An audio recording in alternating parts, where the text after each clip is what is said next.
Daniel Cole never meant to turn his tiny rental into a battleground. He was just a 36-year-old single dad with overdue bills, grease under his fingernails, and an 8-year-old daughter who still slept with a stuffed fox. When the landlord hiked the rent again, Daniel did the only thing he could think of. He cleared out the spare room and posted a desperate ad. Cheap, month to month, no questions. At 10 that night, 2 girls showed up on his doorstep, twins. Same blonde hair, same sharp blue eyes, same soaked hoodies clinging to college sweatshirts. They called themselves Harper and Jade, paid a week in cash, and smiled a little too politely when they said they just needed somewhere quiet. By morning, they'd made coffee, packed Lily's lunch, and told his kid she could call them any time, even if Dad's busy. And when a black sedan rolled up outside, and a man in a tailored suit said their surname like a threat, Daniel realized he hadn't rented to normal college girls at all. He'd let someone else's secrets into his house without the faintest idea how dangerous their last name really was. Before we start, tell us in the comments, where are you watching from? Daniel woke before his alarm, worry heavier than sleep. For a second he forgot about the twins. Then he smelled coffee. He stepped into the hallway, tugging on a faded t-shirt. The spare bedroom door was open. One of the girls, Harper, if he remembered right, stood in the kitchenette, steam rising from a mug, her blonde hair twisted into a messy knot. Her sister, Jade, sat at the tiny table, scribbling in a notebook. "Oh, hey," Jade said, glancing up. "Sorry, we didn't mean to invade your space. You were out of filters, but I improvised. Hope that's okay." Daniel blinked. "You made coffee in this kitchen? Bravest thing I've seen all year." Harper smiled. "Relax, we cleaned as we went. And we, made Lily a lunch too. Just bread and peanut butter." The mention of his daughter tightened his chest. "You went in her room?" "Just peeked," Harper said quickly. "We heard her coughing last night. She's really cute, by the way." Daniel rubbed a hand over his face. They'd paid cash, signed an agreement, promised no parties, no drama. They were polite, too polite. Lily padded in wearing mismatched socks, brown hair a tangle. She stopped when she saw the twins, clutching her stuffed fox. "Hi," Jade said softly. "We're the room people." Lily frowned. "Dad says strangers aren't supposed to be here." Daniel's ears heated. "They're tenants, Lil. They're going to help us keep the house." Harper crouched, keeping a careful distance. "We're not here to bother you. If you ever want help with homework, I'm pretty good at math. Jade's good at everything else." "Rude," Jade muttered, but her eyes were kind. Lily's gaze slid to the pink lunchbox on the counter. "You put stickers on it." "Guilty," Harper said. "Had some leftover from my planner." Something in Lily's shoulders eased. She nodded once, climbed onto a chair, and started eating. Daniel watched, torn between gratitude and suspicion. By 8, he was shrugging into his worn work jacket, keys jangling. "I'll be back by 6, he said. "Lily gets dropped off at 3:15. She knows not to open the door for anyone but me or Mrs. Halper next door. That includes you two." Harper straightened. "Understood?" Jade tilted her head. "What if there's an emergency?" "Then you call me," Daniel said. "Or 911. Otherwise, give her space." "We get it," Harper said quietly. There was a tremor there, like she was talking about someone else. He almost asked. Instead, he sighed. "Rent's due weekly. If anything changes, just let me know. I'm not a monster, just broke." Harper's mouth quirked. "Noted." At the garage, the day blurred into oil and ringing phones. Daniel texted Lily at lunch, got a string of emojis back. A fox, 2 girls, and a house. At 3:30, his phone rang. Unknown number. "Mr. Cole?" a woman asked. "This is Principal Lawson from Ridgewood Elementary. Nothing's wrong. Lily's safe. I just wanted to confirm something. She mentioned that 2 college sisters are living with you now." Daniel's grip tightened. "Yeah, I took on tenants. Is there a problem?" Paper rustled. "Normally, no. But Lily said they told her she could call any time, even if Dad's too busy. When I asked for their last names, she didn't know." Cold crept in from the edges of his mind. "I'll handle it, Principal Lawson. Thanks for calling." He hung up, staring at the floor, heart thudding. The twins had crossed a line he hadn't drawn yet. When he pulled into his driveway at dusk, he noticed it. A black sedan idling nearby, tinted windows. The twins were on the porch, backpacks on, arguing in low, urgent voices. As Daniel stepped out of his truck, the car door opened. A man in a tailored suit climbed out, eyes locked not on the twins, but on Lily, who was standing just inside the screen door, watching everything with wide, frightened eyes. Daniel's first instinct was to plant himself between Lily and the stranger. "Inside, Lil," he said, keeping his voice steady. She hesitated, then slipped back from the doorway. The screen creaked shut. "Mr. Cole?" the man in the suit called. His voice carried that calm authority Daniel associated with people who had never worried about overdraft fees. "We've never met," Daniel replied, walking down the path. "But you're parked outside my house staring at my kid. That's not a great start." Harper moved down a step, jaw tight. "He's not supposed to be here." Jade's fingers dug into her backpack strap. "We told you we needed time." The man's gaze moved over the twins. "Miss Harper, Miss Jade, your father is worried. Your phone is off. You slipped the driver. You vanished. He sent me to bring you home." Daniel's brain snagged on one word. "Father?" Harper flinched. "Long story?" The man extended a card. "Marcus Hale. I work for your landlord, Mr. Cole. Mr. Vincent Hawthorne."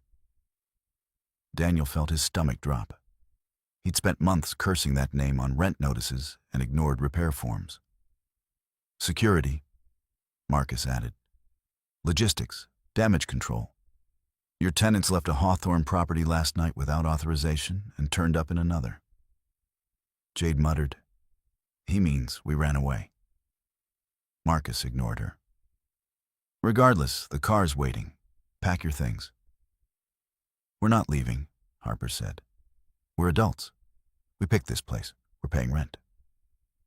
"You are 19, Marcus replied. "Your father disagrees." The front door creaked open again. "Are they in trouble?" Lily asked, clutching her fox. "Back inside, Lil," Daniel said, gentler. "Just grown-up stuff." Harper shifted so Lily could see her. "Hey, Squish, it's fine. Just a boring argument." "You're not boring," Lily said stubbornly. Marcus exhaled. "Mr. Cole, these young women are not your responsibility. Their father has resources." Daniel folded his arms. "They're under my roof. That makes them my responsibility until somebody shows me paperwork that says otherwise." One of Marcus's brows lifted. He reached into his jacket and produced a leather wallet, not a weapon. Business card, embossed logo, Hawthorne Estates. The same crest from Daniel's lease. "Call this number," Marcus said. "Ask for Mr. Hawthorne. He'll explain. You have 1 hour." He glanced at the twins. "Don't make me come back inside." He returned to the sedan. It rolled farther down the street and settled, idling. Inside, the kitchen suddenly felt smaller. Daniel set the card on the table. "So," he said, "Hawthorne as in Hawthorne Plaza, Hawthorne Tower, Hawthorne Foundation." "Unfortunately," Jade said, "our dad loves his own last name." Harper slid into a chair. He collects buildings and headlines. People? Not so much. Why here? Daniel asked. You could rent anywhere. Harper met his eyes. Because this listing didn't ask for references. Because there was a kid's room in the photos. Because you sounded tired but decent in your texts. Jade added, we wanted to see how normal people live, without our father controlling every breath. Daniel thought of overdue bills, double shifts, Lily's hand-me-down shoes. Normal's generous.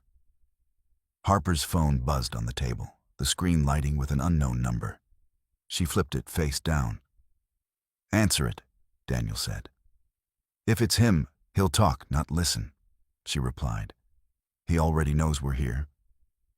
As if on cue, the house phone rang, an old landline Daniel barely used. Its shrill tone cut straight through him. He stared at the receiver. Caller ID flashed a name he'd only seen printed above threats in tiny legal text. Vincent Hawthorne.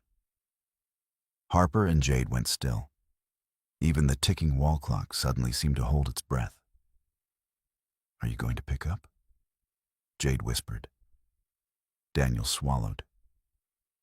Lily's bedroom door opened a crack, one brown eye peeking out. Daddy? Who's Vincent?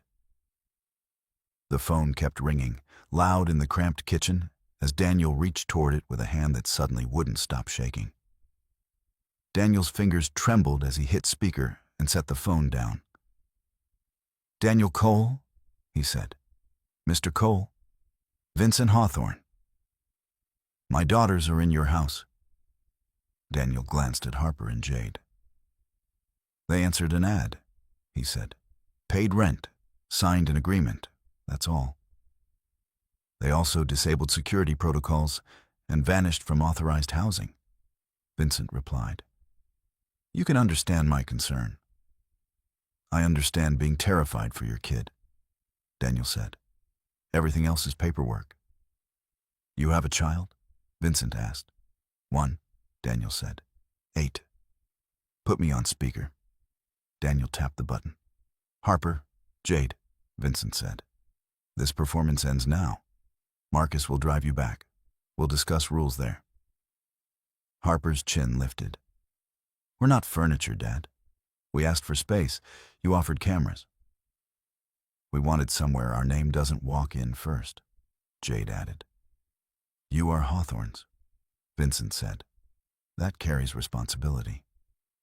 It carries control, Harper said. Friends you approve, rent you raise, people you treat like numbers on a sheet. Daniel swallowed. I'm just a mechanic trying not to get evicted, he said. Your girls have helped more in one night than your company has in years. The line went quiet. Harper reached into her backpack and pulled out a thick envelope with the Hawthorne crest and 2 words underneath. Family Trust. She laid it by the phone, then nudged it toward Daniel. Granddad left the residential properties to us, she said. On one condition, that we live in one as normal tenants for a year and decide how they're run. That clause is symbolic, Vincent snapped. It does not require this spectacle. You signed it, Jade said. You always tell us contracts matter. Daniel flipped through the first pages. One line stood out. The co-beneficiaries may change rents and management policies for the welfare of tenants. Mr. Cole, Vincent said tightly, my daughters are making a point. You are collateral. Daniel thought of mold on the bathroom ceiling, of Lily asking if they'd have to switch schools again. With respect, he said, if your daughters finally notice how we live, that helps all of us. Harper's eyes shone. We're staying, she told the phone. We choose this house. And, first decision, Jade added. No surprise rent hikes. Repairs actually get done. Silence again. Then Vincent's voice came back lower. You sound like him, he said. My father. Maybe he was right, Harper said softly. There was a long exhale. Stay where you are. Vincent said. Marcus will update Mr. Cole's file. The line clicked off. Marcus knocked. Daniel opened the door. Marcus held a tablet instead of authority. I've received new instructions, he said, from Mr. Hawthorne. Effective immediately. Marcus read. This property enters the Hawthorne Family Trust pilot. Rent reduced to a sustainable level. All outstanding repairs scheduled. No further increases without written justification to the trustees. Trustees? Daniel repeated. Harper raised her hand. Us. Daniel's knees went weak with relief. You're serious. As the 20 pages you'll pretend you read, Jade said. Lily crept onto the porch. So, we don't have to move? Daniel crouched. No, Bug, he said. We're staying. That evening, a repair van parked where Daniel had always imagined an eviction truck, and for once the people climbing out were there to fix things, not take them away. On the porch, Lily sat between the twins, sharing crisps, arguing about sticker placement while Harper and Jade actually laughed. Daniel leaned in the doorway, listening to work and quiet happiness echo through walls that felt solid for once. The rent notice on the fridge no longer read like a countdown. It felt like a promise that this little house might be more than something they were about to lose. Because two strange college girls had walked in as tenants and somehow turned it into a home. Together at last.